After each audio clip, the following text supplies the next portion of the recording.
কোনটি antibiotic? Antibiotic হচ্ছে penicillin. Jaundice আক্রান্ত হয় কোথায়? জন্ডিস আক্রান্ত হয় হচ্ছে যকৃতে। বিদ্যুৎ পরিবাহী নয় কোনটি? বিদ্যুৎ পরিবাহী নয় হলো রাবার। নবায়নযোগ্য শক্তির উৎস কোনটি? সূর্য শক্তি হচ্ছে নবায়নযোগ্য শক্তির উৎস। এমকেএস পদ্ধতিতে ভরের একক কি? এমকেএস পদ্ধতিতে ভরের একক হচ্ছে কিলোগ্রাম।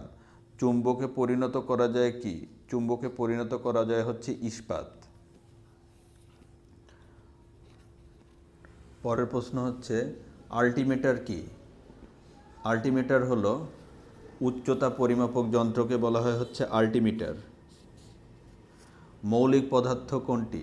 মৌলিক পদার্থ হলো লোহা। যে ধাতু স্বাভাবিক তাপমাত্রায় তরল থাকে তাকে কি বলা হয়? যে ধাতু স্বাভাবিক তাপমাত্রায় তরল থাকে তাকে বলা হয় পারদ।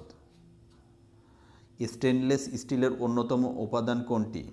স্টেনলেস স্টিলের অন্যতম উপাদান হলো ক্রোমিয়াম।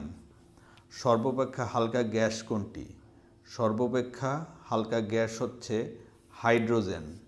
হাইড্রোজেন হচ্ছে সর্বাপেক্ষা হালকা গ্যাস। ভারী পানির রাসায়নিক সংকেত কোনটি? ভারী পানির রাসায়নিক সংকেত হলো D2O। D2O হচ্ছে ভারী পানির রাসায়নিক সংকেত। লোহাকে গ্যালভানাইজিং করতে কোনটি ব্যবহার করা হয়? লোহাকে গ্যালভানাইজিং করতে ব্যবহৃত হয় হচ্ছে দস্তা। সংকার ধাতুতে পিতলের উপাদান কি কি? সংকার ধাতুতে পিতলের উপাদান হচ্ছে তামা এবং দস্তা। সিমেন্ট তৈরির অন্যতম প্রধান কাঁচামাল কোনটি?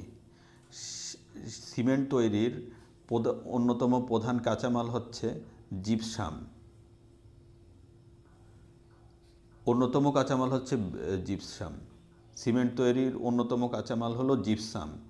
বিগ ব্যাং তত্ত্বের প্রবক্তা কে ছিলেন? বিগ ব্যাং তত্ত্বের প্রবক্তা ছিলেন হচ্ছে জি লেমেটার। ধন্যবাদ ভিউয়ার্স, আজকের ভিডিওটি এ পর্যন্তই। আমার ভিডিওগুলি যদি আপনাদের ভালো লেগে থাকে তবে আমার চ্যানেলটি সাবস্ক্রাইব করুন এবং নতুন নতুন ভিডিওর আপডেট পেতে পাশের থাকা বেল আইকনটি প্রেস করুন। সবাই ভালো থাকবেন, সুস্থ থাকবেন, সুন্দর থাকবেন। সকলের প্রতি শুভকামনা জানিয়ে আজকের ভিডিও এখানেই শেষ করছি। ঈদ মোবারক।